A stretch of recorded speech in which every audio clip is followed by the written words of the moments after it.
मंडळी, नुसताच मराठी कलाविश्वातील मानाचा समजला जाणारा फिल्मफेअर पुरस्कार सोहळा पार पडला।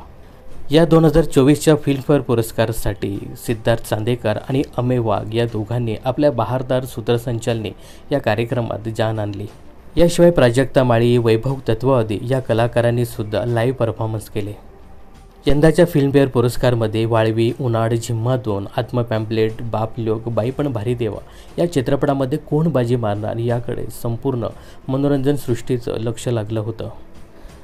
तर आता कोणत्या कलाकारांनी आणि कोणत्या चित्रपटांनी या पुरस्कारावर नाव कोरलं याची यादी पाहूया।